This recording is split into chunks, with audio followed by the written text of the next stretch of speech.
Capítulo 371 – Loucura. Alguns membros centrais do Batalhão Zero ficaram insatisfeitos com a decisão de Fernando de arriscar a vida de todos por causa de pessoas que sequer eram tropas combatentes, enquanto outros pareciam concordar com suas palavras, já que suas vidas haviam ficado muito melhores desde a chegada da unidade de logística. Com a nova unidade tendo sido montada, não só eles conseguiam se movimentar muito mais rápido do que as outras tropas de exploração, como a quantidade de materiais coletados também era muito maior.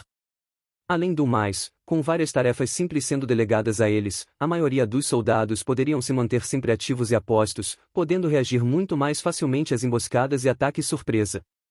Essa reação rápida às várias situações encontradas era um dos motivos para a quantidade de baixas não ser maior.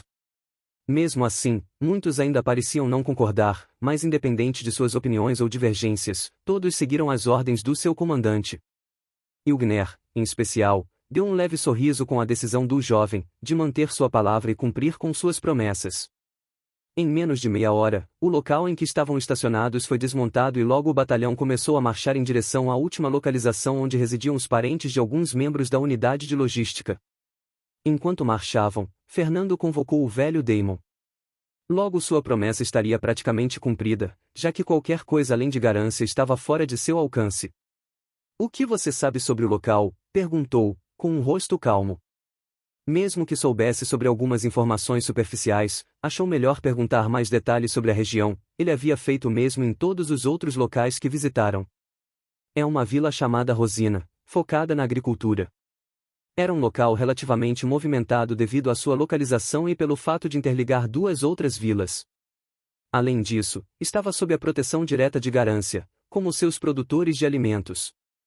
Deveria ser um local seguro, ou pelo menos era, até a guerra chegar. Se nada disso tivesse acontecido, e o velho falou, com alguma reminiscência e tristeza em sua voz, havia até algum leve indício de nervosismo. Fernando tinha um rosto inexpressivo, mesmo após ouvir as palavras do homem. Ele sentia alguma pena dos civis que foram pegos no fogo cruzado, mas não simpatizava muito em relação às perdas das legiões como um todo. Apesar de estar em Avalon há pouco mais de um ano, experimentou em primeira mão a violência e brutalidade das legiões, assim como a desunião da humanidade como um todo. Mesmo sendo tão fracos, os humanos ainda preferiam se matar e se maltratar do que lutar contra seus inimigos. Ao seu ver, todas essas vítimas poderiam ter sido evitadas se as legiões e outras organizações se precavessem e investissem mais recursos e tropas nas fronteiras. "Estamos perto", Damon disse, com um olhar afiado ao notar uma trilha. Fernando assentiu, então olhou para Teodora que não estava longe. "Batedores, avancem!" A mulher gritou, enquanto andava em meio às formações dispersas na área. Apesar de sua silhueta esbelta e curvilínea, ninguém ousava olhar por mais de um segundo, temendo chamar a atenção da impiedosa subtenente. Logo o esquadrão de Bianco se destacou à frente do batalhão. Como tropas remanescentes, treinadas por Argos, seu trabalho era rastrear e reunir informações de todos os inimigos na área, para que fossem eliminados da forma mais eficiente possível. Sim. Logo após a partida dos batedores, a linha de comunicação do batalhão foi aberta, com todos os cubos comunicadores dos cabos e acima conectados à rede de mana móvel. Com a comunicação estabelecida, seria mais fácil se organizar antes da batalha. Mesmo que as redes de mana móvel fossem extremamente úteis, o consumo de mana era extremamente alto, sendo necessário usar vários cristais de criaturas e outros itens energéticos para recarregá-las. Por isso, Fernando decidiu operá-las, na maior parte do tempo, com restrição de uso às mais altas patentes e abrir os canais apenas quando fosse necessário. Além do mais, os cubos comunicadores, mesmo que de forma limitada, podiam se comunicar, com as pedras e cubos emparelhados, sem estar conectados a uma rede de mana, economizando assim energia e recursos. "Tenente, passamos pelo grupo menor de ciclopes que foi relatado. Eles ainda permanecem, aproximadamente, na mesma posição, mas encontrei um problema." A voz de Bianco, com uma entonação severa, soou da pulseira de armazenamento. Ouvindo isso, Fernando franziu a testa. "O que houve?" "Há rastros de um grupo maior de ciclopes seguindo para a região oeste e não devem estar mais longe do que alguns quilômetros. Deve ter pelo menos 50 deles, talvez mais." Ouvindo isso, o jovem tenente respirou uma lufada de ar frio, então olhou para o velho Damon, que tinha um olhar espantado em seu rosto. Mesmo que Fernando nunca tivesse enfrentado um ciclope antes, havia lido a respeito deles no livro Caçador de Monstros um ano antes, nos primeiros dias após chegar em Avalon. Eram criaturas complicadas de matar devido à sua alta regeneração e corpo gigantesco. Cerca de 50 deles representavam uma séria ameaça ao batalhão. Noah, Hugo e alguns dos outros membros centrais, que estavam conectados na comunicação conjunta, se entreolharam, consternados. Tenente, solicito uma ordem de retirada. Devemos entrar em contato com as outras tropas exploratórias. Se unirmos forças, podemos eliminá-los antes da passagem do exército. Esse tipo de ameaça precisa ser neutralizada. A voz de Traian soou na comunicação. Como um oficial, ele tinha a autoridade necessária para fazer esse tipo de pedido. O restante do exército chegaria em menos de um dia à sua localização. O dever das tropas exploratórias era achar caminhos que o grande exército poderia passar ou evitar, além de eliminar ameaças encontradas e avisar sobre grandes perigos. Tendo em vista isso, unir forças com os batalhões de Heitor, Amanda e Banjo parecia mais sensato. Fernando tinha um rosto impassível, mesmo após ouvir a solicitação. Pedido negado, falou, de forma calma, o que surpreendeu toda a cadeia de comando. A verdade é que o jovem pálido sabia que os outros batalhões das tropas de exploração não atenderiam ao seu chamado, pois era melhor apenas evitar esse caminho. E se atendessem, todos eles levariam pelo menos metade de um dia para se reunir. Além disso, eles estavam fora da rota original, o que faria os generais questionarem a mudança de curso do Batalhão Zero. Fernando não tinha a menor intenção de dar explicações de suas ações àqueles do topo. Todos os cabos e acima, reúnam-se, disse, com entonação de ordenança na comunicação.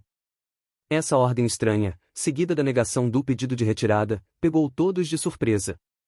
Apesar disso, em poucos minutos, os cabos, oficiais e acima se reuniram à frente do batalhão. Entre eles, estava Theodore e Ugner, como subtenentes, Tom e Damon, como sargentos, também havia Noah, Traian, Gabriel, Archie e Kelly como oficiais, assim como Ronald, Emily, Carol, Leni, Lina, Cynthia, Cain, Léo, Louise, Hugo, Lance, Magnus e vários outros cabos menos destacados. Os membros ali eram pessoas de destaque do Batalhão Zero, que lideravam outros. Muitos soldados os admiravam e até os temiam. Tenente, o que você está planejando? Traian perguntou, com um rosto cheio de dúvidas, afinal, ele havia tido seu pedido de reunir forças com os outros batalhões negado sem uma explicação. Isso, somado à estranha mudança que Leni havia tido desde o retorno da missão de infiltração, o fez ficar levemente descontente. Nós vamos recuar? Todos olharam para Fernando, em busca de respostas. O jovem tenente ficou indiferente, mesmo com o questionamento do homem que tinha um cavanhaque. Não vamos recuar, vamos atacar, disse, com uma voz calma. As expressões de Noah, Leni e muitos outros mudaram ao ouvir isso. Um grupo de mais de 50 ciclopes não era algo que deveria ser tratado de forma leviana. Se vários deles tiverem uma força acima da média, era mais que suficiente para causar pesadas perdas no batalhão e talvez até obrigá-los a fugir. Você está louco? Eu não vou guiar meus homens para a morte. Traian falou, com uma expressão chocada. Vendo isso, Ugner andou alguns passos na direção do homem, parando à sua frente e o encarando nos olhos, com seu grande nariz quase tocando o rosto do homem. Baixa a bola, oficial. Você está falando com o tenente do seu batalhão, disse, de forma intimidadora. Um clima frio se espalhou no ambiente, com todos em silêncio. Traian estreitou os olhos e os cabos vindos da guilda valorosos também demonstraram descontentamento, pois eles entraram no Batalhão Zero por causa do Leni e Traian. Mesmo que muitos dos ex-membros da guilda respeitassem e admirassem o alto escalão do batalhão, ainda sentiam que deveriam seguir os dois homens. Leni, por outro lado, estava suando frio. Depois do que viu na missão de infiltração e sabendo da coisa que estava sob o controle do jovem tenente, seu coração não poderia deixar de acelerar. Traian, N não cause problemas, certo? Disse, de forma reprimida. Vendo essa forma amedrontada que Leni falava, o homem ficou ainda mais desconfiado. O baixinho que sempre causava problemas por onde passava de forma despreocupada, aquele que até mesmo desafiou o próprio tenente do Batalhão Zero assim que o encontrou, agora estava se encolhendo de medo? O que estava acontecendo?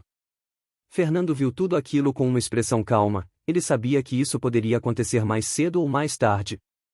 Por mais que muitos das tropas recrutadas em Belai fossem excelentes, vários dos soldados vieram de guildas debandadas e outras organizações das mais diversas. Eles não estavam totalmente acostumados ao modo de agir daqueles que o acompanharam desde Vento Amarelo, que quase sempre o seguiam sem questionar. Você perguntou se eu estou louco, oficial Traia, e eu posso dizer que não, não estou, disse, com uma expressão calma. O homem, que tinha um cavanhaque, olhou para Eugner, então desviou dele, olhando novamente para Fernando.